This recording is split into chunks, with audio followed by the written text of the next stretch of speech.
명상을 하니 마음은 편해졌는데 혹시 도망치고 있는 걸까요? 2026년 2월 15일 보드가야 방문, 방글라데시 절 방문, 호리아 팔스님 만남. 안녕하세요. 오늘은 보드가야로 이동하여 마하보디 템플, 방글라데시 절, 프리야팔 스님의 절을 방문하고 인근 지역을 답사했습니다. 스님은 새벽 수행과 명상을 하고 원고를 교정하며 아침 시간을 보낸 뒤 보드가야로 나갈 준비를 했습니다. 오늘은 인도 JTS 사무국장인 보광법사님, 통역을 맡고 있는 프리앙카님, 대외 협력을 맡고 있는 아미타브님이 하루 종일 스님과 동행하기로 했습니다. 오전 8시 스님이 교문 앞에서 보광법사님에게 말했습니다. 이제는 학교가 장기적으로 나아가기 위해서 어떻게 변화해야 할지 고민해야 합니다. 그에 따라서 학교 시설의 일부를 어떻게 변경하고 어디까지 외부에 개방할 수 있을지도 생각해 봐야 합니다. 스님은 학교 교문에서부터 JTS 센터, 시타르타 기숙사까지 전체를 돌아보면서 불필요한 시설물은 철거하고 향후 어떤 시설물을 어떻게 신축할지 의견을 나누었습니다. 이어서 학교 밖 농장에도 나가보았습니다. 학교를 모두 둘러본 후 보드가야를 향했습니다. 가는 길에 스님이 말했습니다. 앞으로 10년이 지나면 인도 경제가 한국의 몇 배가 될 것입니다. 그러면 인도 JTS와 수자타 아카데미도 인도 안에서 재정을 확보할 수 있을 것입니다. 지금부터는 앞으로 10년 안에 인도 JTS가 재정 자립을 하려면 무엇을 어떻게 준비해야 할지 찾아보는 것이 필요합니다. 보드가야에 가는 길에 새로 생긴 마트에 들어가 보았습니다. 이전에는 볼 수 없었던 크고 깨끗한 중대형 마트였습니다. 하지만 아미타브님의 설명은 달랐습니다. 이 정도 크기의 마트는 큰 편은 아닙니다. 최근에 보드가야와 가야 지역에는 크고 좋은 가게가 정말 많이 생기고 있습니다. 스님은 이동하는 차 안에서 수자타 아카데미와 JTS의 향후 활동 방향에 대한 고민들을 나누었습니다. 오전 11시에 보드가야에 도착했습니다. 마하보디 템플 주지 스님을 만나기 위해 방문했으나 부재 중이어서 방글라데시 절로 이동했습니다. 방글라데시 절의 주지 스님은 스님을 반갑게 맞이했습니다. 스님, 어서 오십시오. 잘 지내셨어요?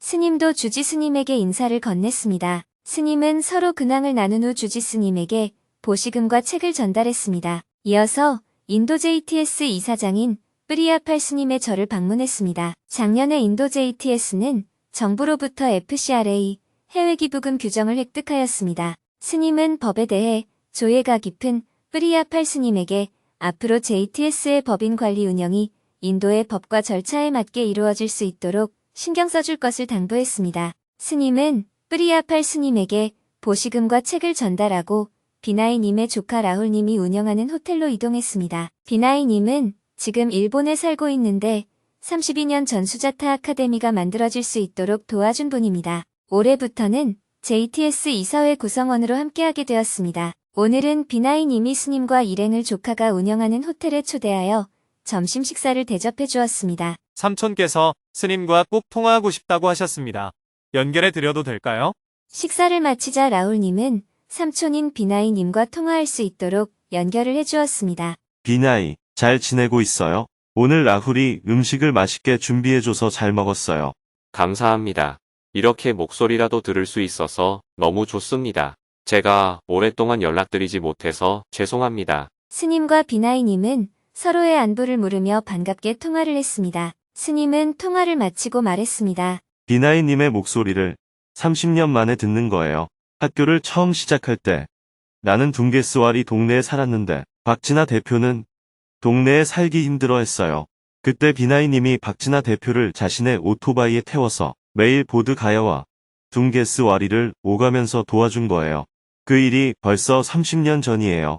식사를 마치고 이동하는 길에 근처에 비나이님이 신축하고 있는 호텔이 있다고 해서 잠깐 둘러보기로 했습니다. 스님은 짧게 축원을 하고 라훌님에게 인사를 했습니다. 오늘 식사도 맛있게 먹었고 건물도 잘 보았어요.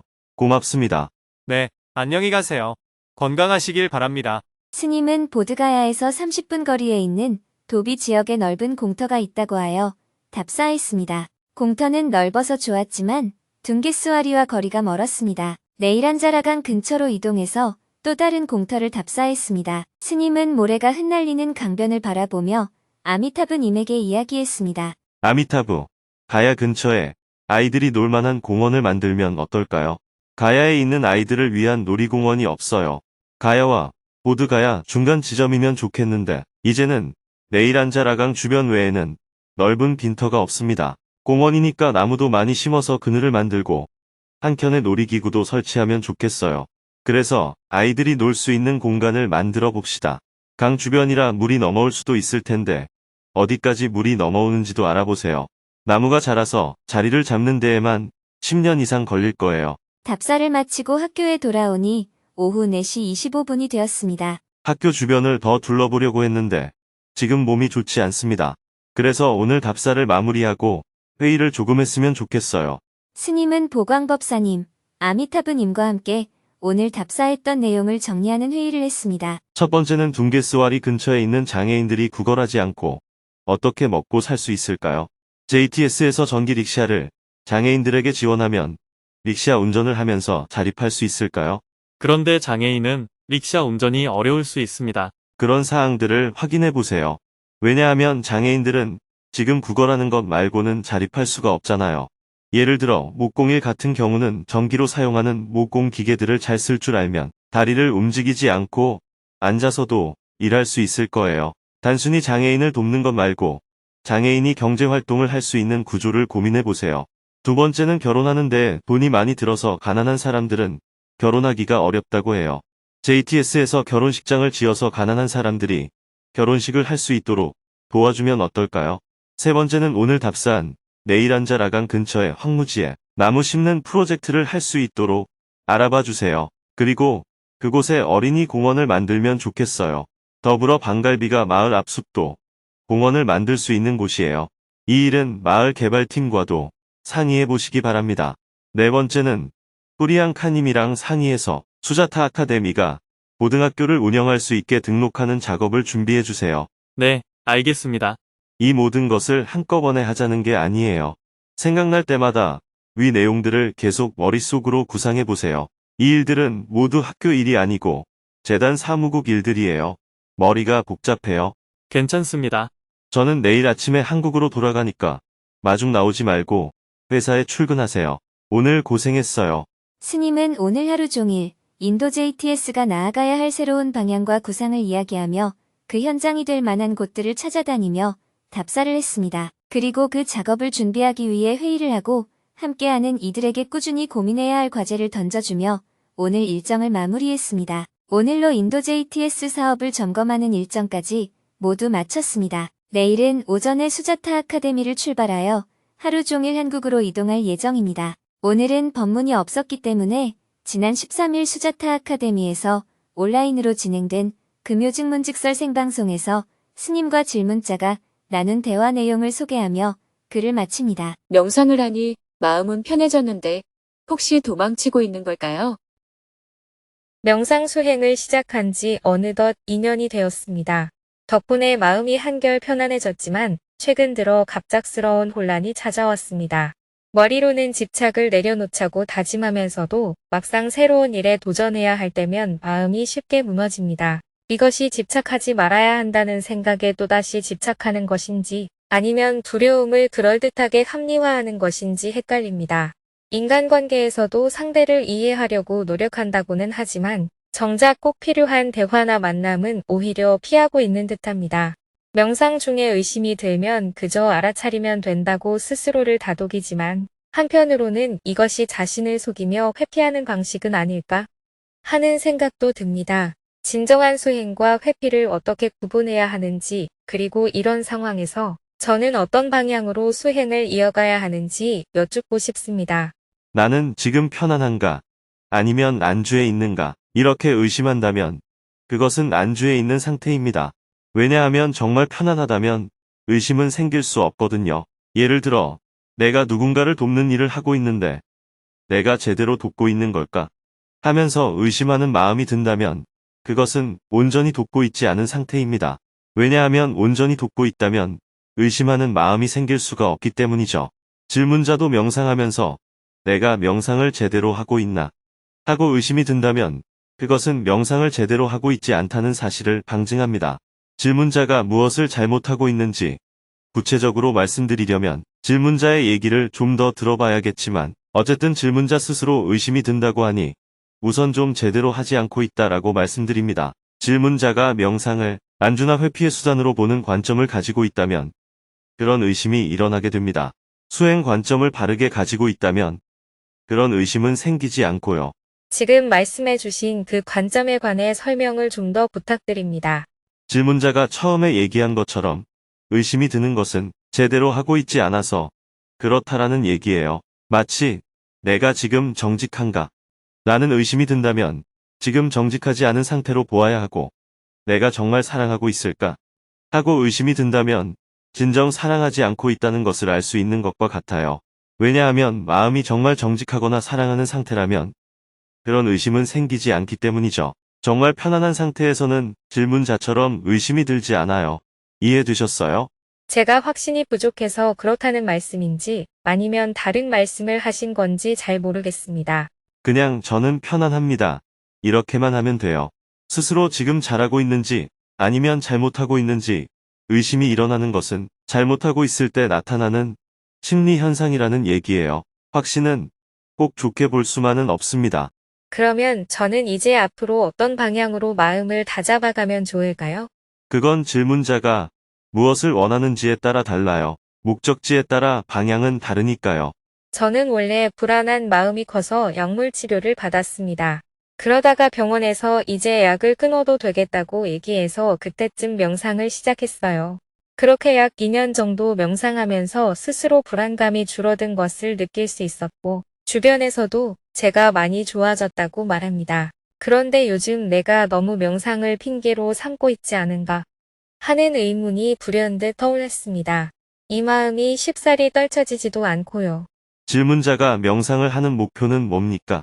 불안한 마음을 해소하는 게 목적이에요? 네, 그렇습니다. 그러면 스스로 마음을 알아차리기만 하면 됩니다. 지금 편안하다면 지금 나는 편안하구나 하고 다만 알면 됩니다. 지금 불안하다면 지금 나는 불안하구나 하고 다만 불안을 알아차리고 있으면 돼요. 내가 불안한 이유는 무엇일까? 하고 살펴볼 수 있다면 더 좋고요. 그런데 그걸 골똘히 생각하지는 마세요. 불안할 때 내가 지금 불안하구나 하고 알아차리는 것이 우선입니다. 또 불안한 마음이 왜 생겼지? 이게 원인인가? 저게 원인인가? 하고 살펴볼 수 있다면 더 좋고요. 그러나 그것이 생각하는 것이라면 망상을 피우는 것과 같습니다. 이것 말고 특별히 다른 길은 없습니다. 질문자는 어떻게 생각하세요? 네, 동의합니다. 질문자의 목표가 불안감 해소라면 내가 지금 잘하고 있나 하는 의심은 필요가 없습니다. 다만 자신의 마음을 딱 알아차리고만 있으면 돼요. 불안하지 않고 편안하다면 그대로 좋은 일이에요. 명상하고 있을 때든 다른 일을 하고 있을 때든 편안하다면 그 상태를 그대로 누리면 됩니다. 반대로 불안하다면 지금 내가 불안하구나 하고 그런 마음을 알아차리고만 있으면 됩니다. 한 발 더 나가서 왜 불안하지? 하고 그 원인을 살펴볼 수 있으면 좋고요. 이렇게 되는 것은 의심이 아니라 화두선이라고 볼 수 있어요. 또는 의문이나 탐구로 봐도 되고요. 만약 질문자가 조용한 곳에서 명상하고 있는데 문득 불안한 마음이 생겼어요. 누가 시비를 걸어온 것도 아닌데 불안한 마음이 생겼어요. 그럴 때 불안한 이유는 뭘까? 하고 집중하다가 보면 어느새 편안해질 겁니다. 네, 알겠습니다. 감사합니다. 질문자가 궁금해하는 어떤 수단이나 방법은 사실 중요한 게 아닙니다. 오히려 지금, 이 순간, 이곳에서의 내 상태를 직시하는 게 중요합니다. 다만 지금, 이 시각, 이곳에 있는 자신의 상태를 알아차리는 거예요. 알겠습니다. 좀 더 정진해 보겠습니다. 우리가 어떤 일을 하기 위해서는 수단과 방법이 필요하죠. 또 어떤 순서를 밟아야 할 때도 있습니다. 그런데 너무 그 방편에 빠져버리면 나는 무엇을 위해 이렇게 하려고 했는가 하는 자신의 원래 목표를 잊어버리기 쉽습니다. 만약 질문자처럼 불안한 마음을 해소하기 위해 명상을 시작했다면 나는 지금 편안한가 하고 살피면서 본인의 목적을 늘 유념해야 합니다. 내가 명상을 제대로 하고 있나 하고 고민한다는 것은 자신의 원래 목표를 잃고 헤매는 상태에 있다는 것을 방증합니다.